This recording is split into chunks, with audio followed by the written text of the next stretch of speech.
Greetings and blessings. Today, we're going to talk about how to go from Kensho to Satori.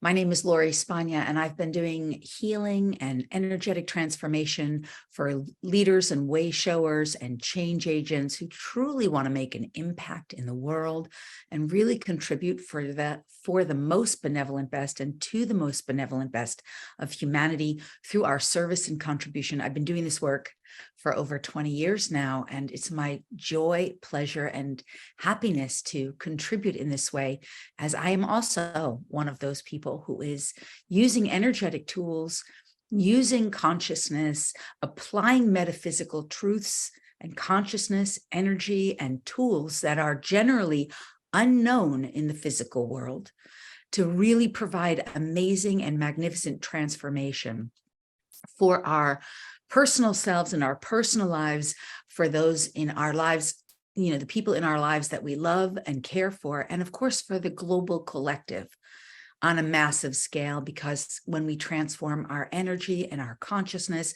when we work in alignment with the divine, we can make global change. Even on a personal one-on-one level, we can affect the whole of humanity. It's that powerful and it's that effective. And I love doing this work. So today we're going to talk about going from Kensho to Satori. And I hope that this will be really helpful to you.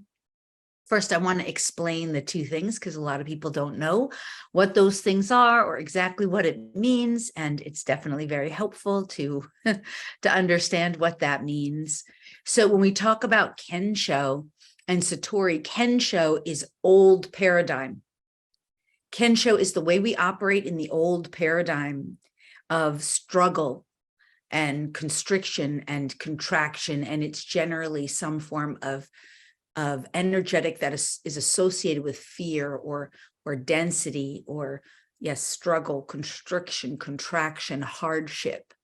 And the overall purpose of Kensho, the real definition, is that you're learning and you're growing through hardship, through some form of struggle. That's what Kensho means, learning and growth through hardship. And it's the old paradigm way where a soul has to learn lessons, right? You've heard that saying before, right?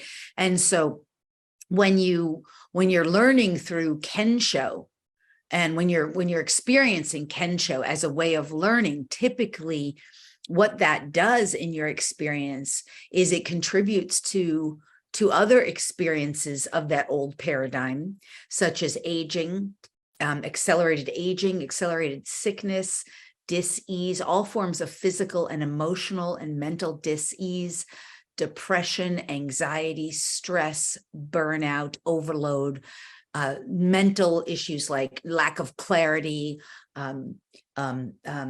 what's that word? When you're multitasking and you develop ADD, some form of ADD. When people talk about having ADD, that's just they're buying into old paradigm because they're learning from hardship and struggle, and they're experiencing Kensho, because ADD, as an example, is a great example of Kensho, the results of Kensho.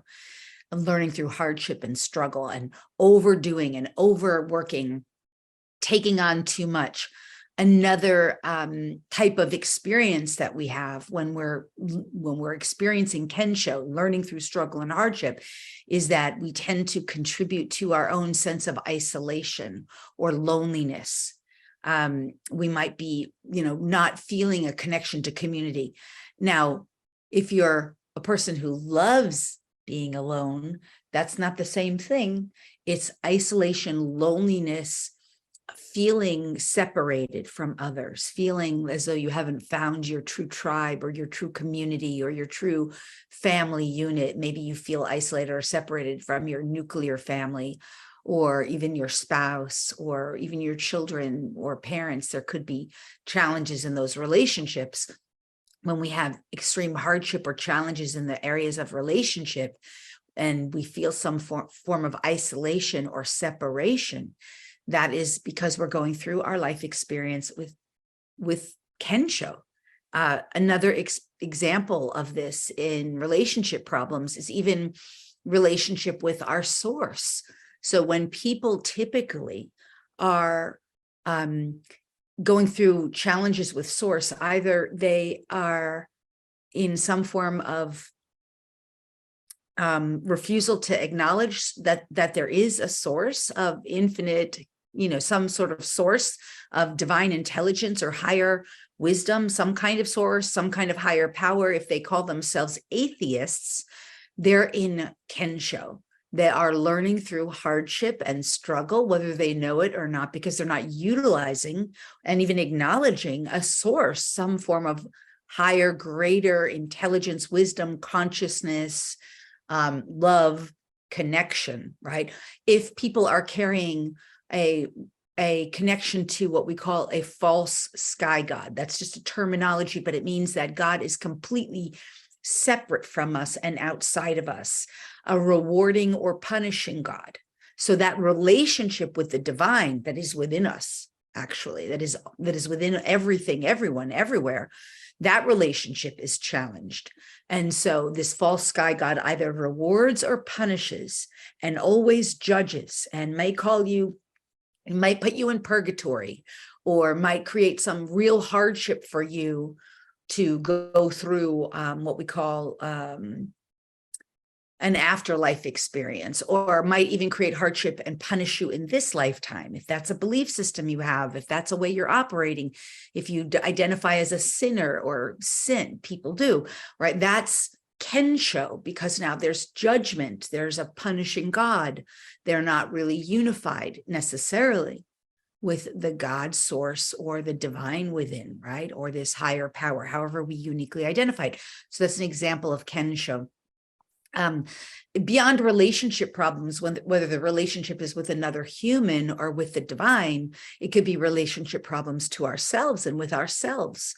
So we could have an inner critic or an inner self-punisher or an inner slave or slave driver, or, overworking, an inner people pleaser. I know this is one that I have struggled with, always trying to please everybody, never trying to upset anyone.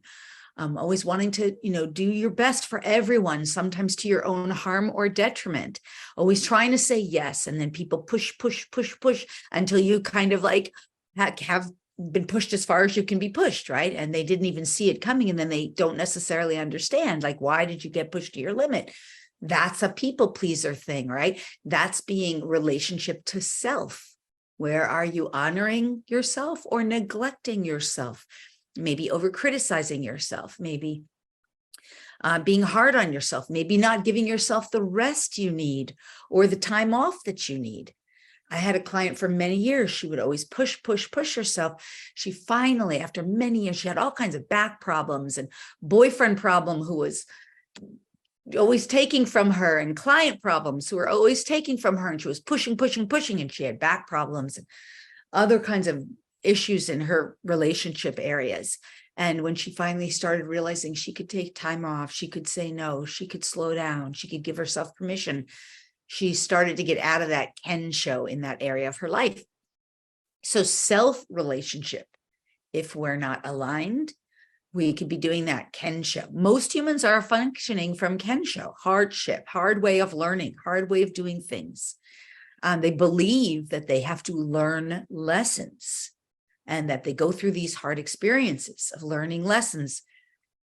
Of course, it causes problems in the relationship area with money as well for some people. So if you're struggling with money, if you're challenged in the area of money and wealth, that is an example of Kensho. So Kensho operating in that way will contribute to, will definitely contribute to this kind of challenge, because of course you'll have limitations with your money, with your wealth, and you won't be functioning from the limitless resource that is available for you when you start to shift over to Satori, which I'm going to talk about more in a moment. When you are in Kensho, you are also generally repeating patterns in your life over and over again that you probably haven't yet identified. And those patterns that repeat, they may be in any of those key areas, relationship patterns repeating. Whether it's relationship to self, source, another, or money, right? It may be some other repeating pattern of health. So, you get health issues over and over again. Or it could be with your animals, your animal companions. You might have, I had a client student for many years. She had one dog who had the same health issues. That dog transitioned. She got another dog who had the same health issues. That dog transitioned. She got a third dog who developed the same health issues. That's when she contacted me. And we worked on healing those issues at the root underlying cause so that she never created that repeating pattern in her life or in her animals' lives ever again. We resolved it for her so she didn't have to keep perpetuating what we call that looping pattern in her life. We tend to reincarnate from lifetime to lifetime, whether you believe in reincarnation. It almost doesn't matter if you believe in it or not, because science can validate that there are what we call parallel and symbiotic experiences going on, and we exist in those symbiotic experiences. So you'll care if you don't resolve something in one lifetime, you can reincarnate and carry it into another, whether you're conscious of that or not. Patterns will perpetuate and repeat.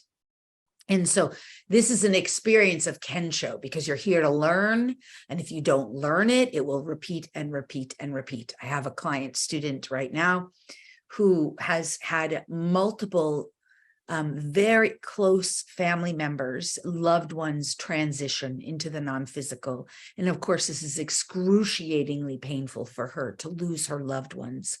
And that pattern is repeating in her life, the pattern of deep loss and deep grief, so that she can resolve it. And we are finally making incredible headway with her, because it's been a long standing pattern for her. It's hard to believe that there's some major lessons involved in that. It's hard to believe that that doesn't have to happen in one's life. But when there's those kinds of attachments, that energy that's there will repeat and perpetuate, so that you can learn a lesson, and it's through the hard way. This is all examples of Kensho. This is how we've been living our lives as a human civilization for eons of time. And what also will happen with Kensho, by the way, is it will happen globally. So Great Depression, you could kind of look at that pattern playing out in some areas now. Starvation, famine, that pattern repeats on collective. Extreme weather storms, that pattern repeats. Extreme global, we'll use the word virus situations. That's happened through multiple eons of time. So a pattern makes an energetic, a pattern affects a whole population, large populations, and it will repeat unless it is resolved, so that the humans involved and the animals can learn their hard lessons associated with it. That's Kensho. Now, on the other hand, take a breath, because that's not how we have to keep living. That's the whole point of ascension. That's the whole point of us going through this incredible journey of transformation, because that old way of draining and depleting is not what we're meant to continue. We do not need to do that anymore. Who wants to go through that? It's like full of pain and suffering, right? And lots of struggle. What happens is once we start realizing that we can make a total change and shift from Kensho into Satori. Satori is learning through experience, but it's the energy of enjoyment, of optimism, of enthusiasm, of excitement, of gratitude. It's an energy of looking forward to things. It's a way of shifting and changing the way we experience our whole lives. And so that we can learn through the dynamic of experience, but we're really not here learning anymore.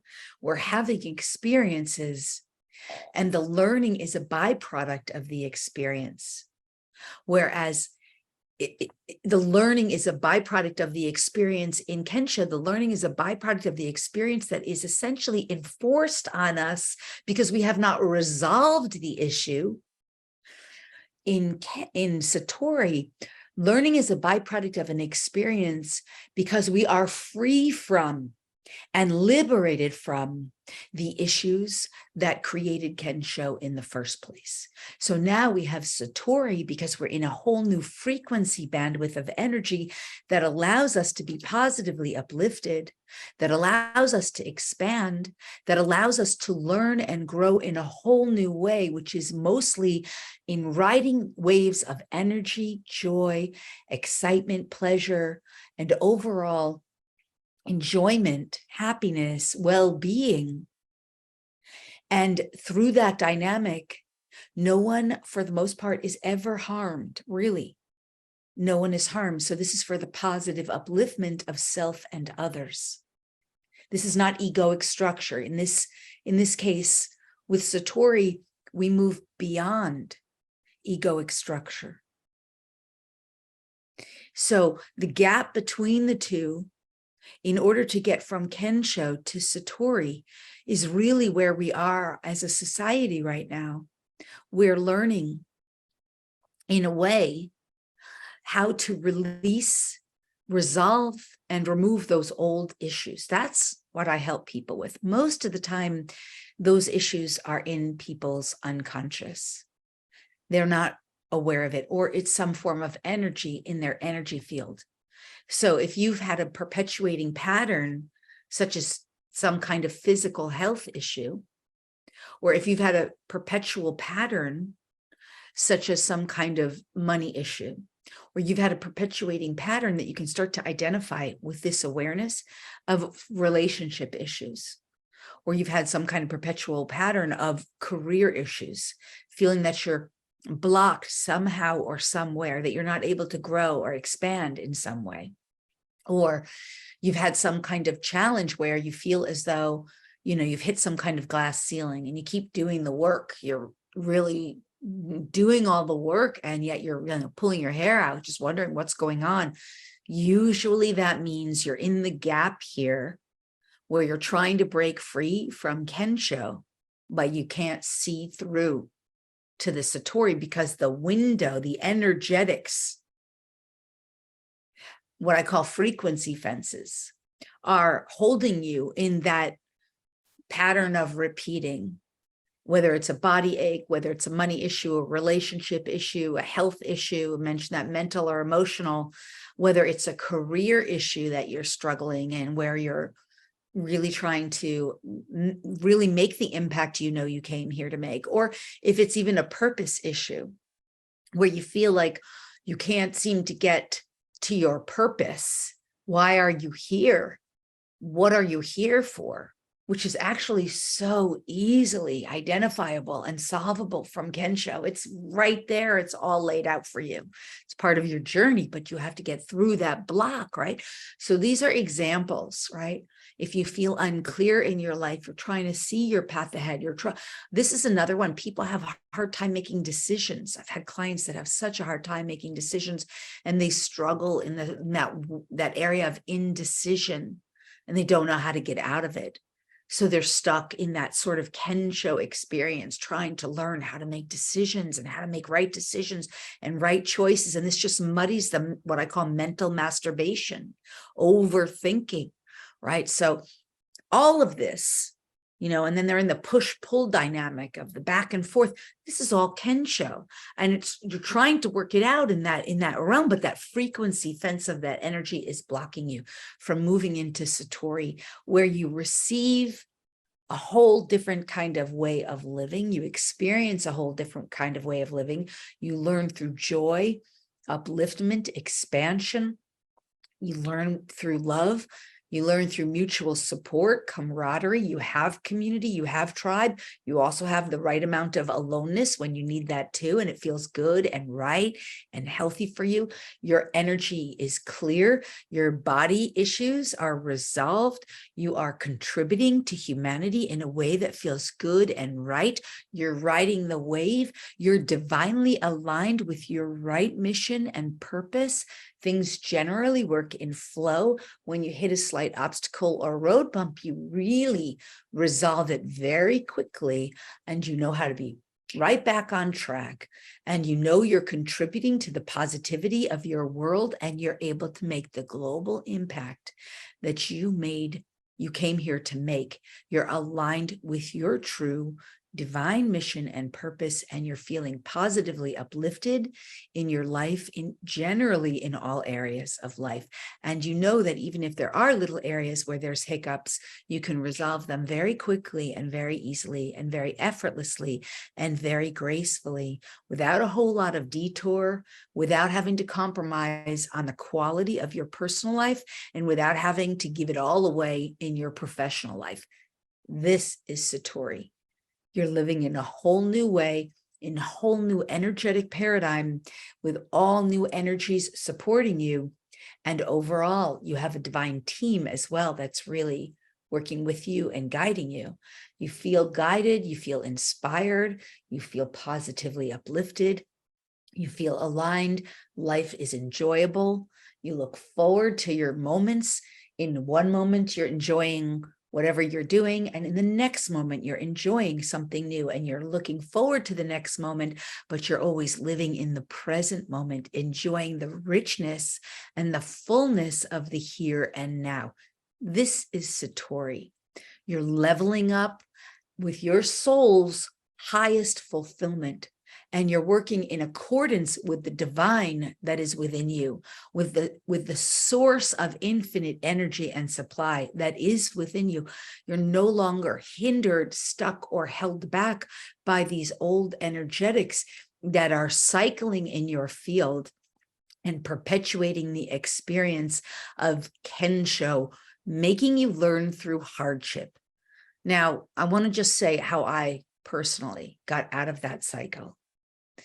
And there's no way I can fit it all into a few moments, but just to help you understand, because for me, I have devoted my entire life to this kind of work. Prior to doing this kind of work, I spent 20 years out of college on that hamster wheel of perpetuating all the most horrible experiences. And I was miserable in corporate America, slave drivering it, and doing all kinds of unhealthy things to my body, unhealthy things with my money and spending habits, unhealthy behaviors in relationships. It was miserable. And I finally got to the point where I literally was saying, I'd rather die than stay here and do this.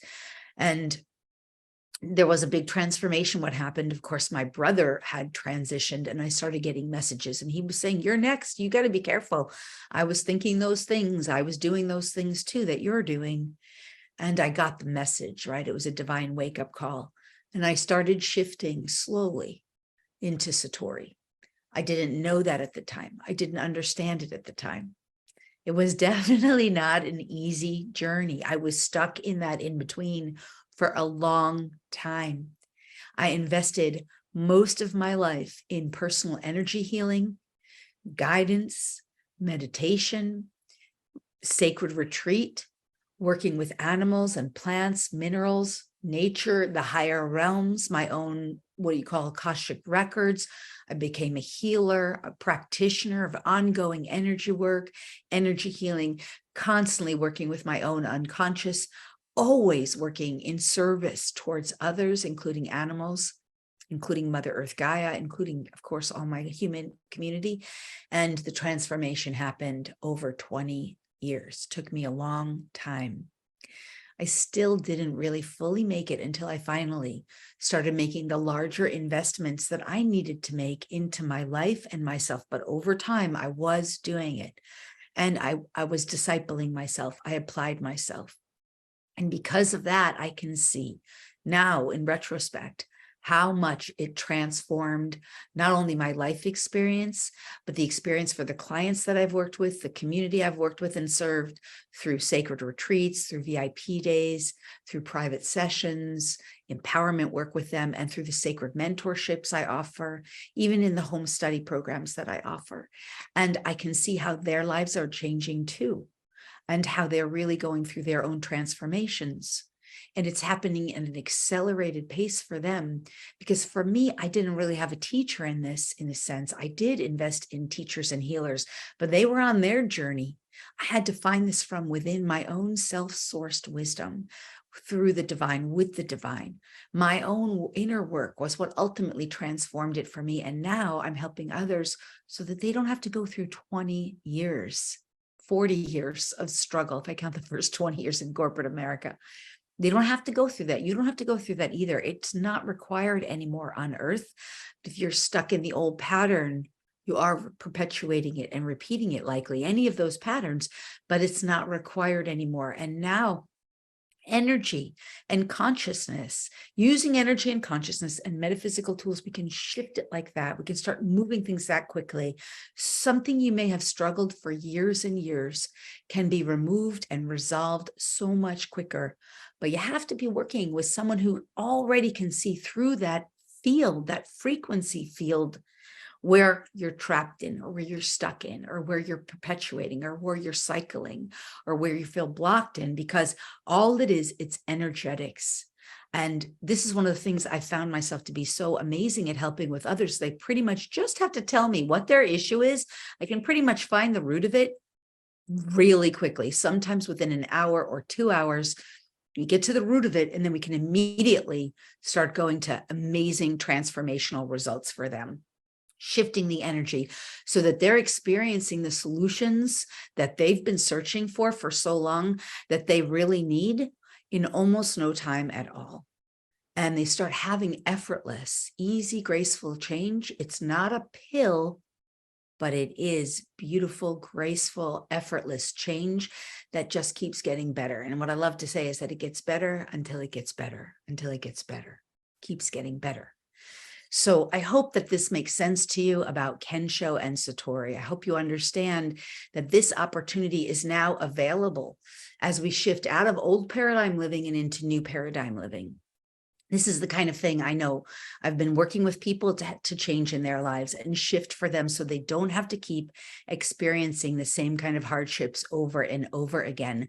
And so that you know, whoever you are, you can make the kind of impact you came to make. You can make the kind of transformation you came here to make in your own life and in the lives of others, so that you can get off of the looping pattern, so that you can break through your own glass ceilings, have the impact you came here to make, and really contribute to the global upliftment, the positive upliftment for humanity, and really achieve and align with your soul's highest fulfillment. And when you do that, you are experiencing the life you came here to experience, and you are contributing in a way that is so deeply, richly fulfilling and rewarding in all ways. So if this resonates for you, and if you're interested in working in a mentorship program with me, please reach out to me at lorispagna.com under the contact page, or just at the very bottom, you'll see working with Lori privately. We have an intake form to sort of make sure that we were a right match, and then we can set up a 15 to 30-minute discovery call to see if it's a right match for you and I to work together, so that we can bring you to the transformational results you desire and you deserve, and that you came here for. That's why you're here now. So I look forward to working with you, supporting you, and assisting you on your journey. And in the meantime, I hope this has been helpful to you, and I'm sending you so much love for now. For now, farewell. Bye-bye.